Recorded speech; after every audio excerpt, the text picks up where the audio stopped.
ನೋಡ್ತಾ ಇದ್ದೀರಾ, ಇದು ನಾರ್ಮಲ್ ಸೀಲಿಂಗ್ ಫ್ಯಾನು, ಇದು BLDC ಫ್ಯಾನ್.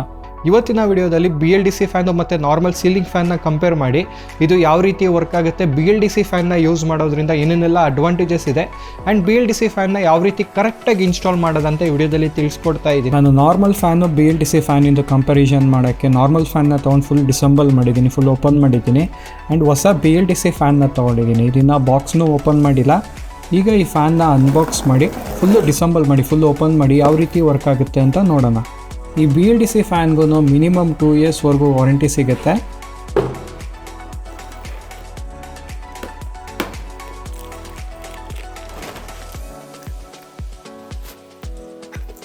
ಈ ನಾರ್ಮಲ್ ಫ್ಯಾನು BLDC ಫ್ಯಾನ್ ಎರಡರದ್ದು ವೆಯ್ಟ್ನ ಕಂಪೇರ್ ಮಾಡಿದ್ರೆ BLDC ಫ್ಯಾನ್ ತುಂಬಾ ಲೈಟ್ ವೆಯ್ಟ್ ಇರುತ್ತೆ. ಕ್ವಾಲಿಟಿ ಬಂದು ಎರಡೂ ಸೇಮೇ ಇರುತ್ತೆ, ಬಟ್ BLDC ಫ್ಯಾನ್ ನ್ಯೂ ಟೆಕ್ನಾಲಜಿನ ಯೂಸ್ ಮಾಡ್ಕೊಂಡಿರೋದ್ರಿಂದ ಲೈಟ್ ವೆಯ್ಟ್ ಇರುತ್ತೆ. ನಾರ್ಮಲ್ ಫ್ಯಾನ್ನ ಆಲ್ರೆಡಿ ಓಪನ್ ಮಾಡಿದ್ದೀನಿ, ಈಗ BLDC ಫ್ಯಾನ್ನು ಓಪನ್ ಮಾಡ್ತಾ ಇದ್ದೀನಿ. ಇದನ್ನು ಹೊಸ ಫ್ಯಾನು.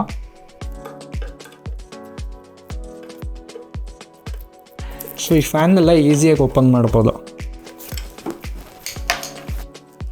ಈಗ ಓಪನ್ ಮಾಡ್ತೀನಿ ನೋಡಿ, ಮೇಲ್ಗಡೆ ಕವರ್ ಬರ್ತಾ ಇದೆ ನೋಡಿ, ಇಷ್ಟೇ ಇರೋದು ನೋಡಿ.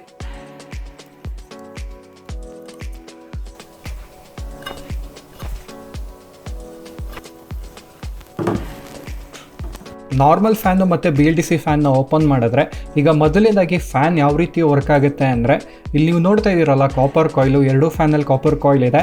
ಈ ಕಾಪರ್ ಕಾಯಿಲಲ್ಲಿ ಕರೆಂಟ್ ಪಾಸ್ ಆಗಿ ಮ್ಯಾಗ್ನೆಟಿಕ್ ಫೀಲ್ಡ್ ಕ್ರಿಯೇಟ್ ಆಗಿ ಫ್ಯಾನ್ ರೊಟೇಟ್ ಆಗೋದು. ಆ್ಯಂಡ್ ಈ ಫ್ಯಾನ್ನ AC ಇಂಡಕ್ಷನ್ ಮೋಟರ್ ಅಂತ ಹೇಳ್ಬೋದು. ಈ ಫ್ಯಾನನ್ನು AC ಕರೆಂಟೇ ತೊಗೊಳ್ಳೋದು, ಬಟ್ ಈ ಬೋರ್ಡಲ್ಲಿ AC ಕರೆಂಟು DC ಕರೆಂಟಾಗಿ ಕನ್ವರ್ಟ್ ಆಗಿ ಕಾಯಿಲ್ಗೆ ಹೋಗುತ್ತೆ. ಇಡೀ ವರ್ಲ್ಡಲ್ಲಿ ನೀವು ಯಾವುದೇ ಮೋಟರ್ ತೊಗೊಂಡ್ರೂ ಇದೇ ಪ್ರಿನ್ಸಿಪಲಲ್ಲೇ ವರ್ಕ್ ಆಗೋದು.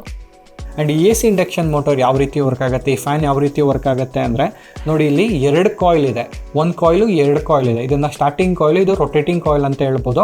ಇದರಲ್ಲಿ ಯಾವುದೇ ರೀತಿ ಮ್ಯಾಗ್ನೆಟ್ಸ್ ಇರಲ್ಲ, ಎಕ್ಸ್ಟರ್ನಲ್ ಮ್ಯಾಗ್ನೆಟ್ಸ್ ಇರಲ್ಲ. ಸೊ ಇದರಲ್ಲಿ ಕರೆಂಟ್ ಪಾಸ್ ಆದರೆ ಇದೊಂದು ಟೈಪ್ ಮ್ಯಾಗ್ನೆಟು, ಇದೊಂದು ಟೈಪ್ ಮ್ಯಾಗ್ನೆಟ್, ಎರಡು ಡಿಫ್ರೆಂಟ್ ಮ್ಯಾಗ್ನೆಟ್ ಕ್ರಿಯೇಟ್ ಆಗಿ ರೊಟೇಟ್ ಆಗೋದು. ಸೊ ಎರಡು ಡಿಫ್ರೆಂಟ್ ಮ್ಯಾಗ್ನೆಟ್ ಕ್ರಿಯೇಟ್ ಆಗೋದ್ರಿಂದ ಜಾಸ್ತಿ ಕರೆಂಟ್ ತೊಗೊಳುತ್ತೆ. ಅದೇ BLDC ಫ್ಯಾನಾಗಿ ಬಂದರೆ ನೋಡಿ, ಇಲ್ಲಿ ಪರ್ಮನೆಂಟ್ ಮ್ಯಾಗ್ನೆಟ್ ಕೊಟ್ಬಿಟ್ಟಿದ್ದಾರೆ ನೋಡಿ. ನಾನು ಸ್ಕ್ರೂ ಡ್ರೈವರ್ ತೊಗೊಂಡು ಟಚ್ ಮಾಡಿದ್ರೆ ಅಂಟ್ಕೊತಾ ಇದೆ, ಇದರಲ್ಲಿ ಯಾವುದೇ ರೀತಿ ಅಂಟ್ಕೊತಾ ಇಲ್ಲ ನೋಡಿ. ಪರ್ಮನೆಂಟ್ ಮ್ಯಾಗ್ನೆಟ್ ಇರೋದ್ರಿಂದ ಕಾಣಿಸ್ತಾ ಇದೆಯಲ್ಲ, ಒಂದೇ ಟೈಪ್ ಮ್ಯಾಗ್ನೆಟ್ ಕ್ರಿಯೇಟ್ ಆಗಿ ರೊಟೇಟ್ ಆಗೋದು. ಇದರಿಂದ ಕರೆಂಟು ಸೇವ್ ಆಗುತ್ತೆ.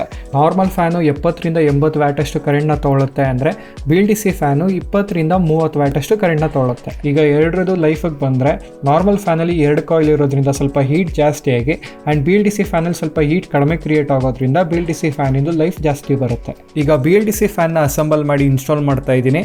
BLDC ಫ್ಯಾನ್ನ ಇನ್ಸ್ಟಾಲ್ ಮಾಡೋದಕ್ಕಿಂತ ಮುಂಚೆ ನೀವೇನಾದರೂ ಹಳೆ ಫ್ಯಾನ್ನ ಯೂಸ್ ಮಾಡಿದರೆ ಆ ಫ್ಯಾನಿಂದು ರೆಗ್ಯುಲೇಟರ್ ಹಂಗೆ ಇದ್ದರೆ ಆ ಕನೆಕ್ಷನ್ನ ತೆಗೆದು ಫ್ಯಾನ್ ಕನೆಕ್ಷನ್ನ ಸ್ವಿಚ್ಗೆ ಡೈರೆಕ್ಟಾಗಿ ಕೊಡಬೇಕಾಗತ್ತೆ.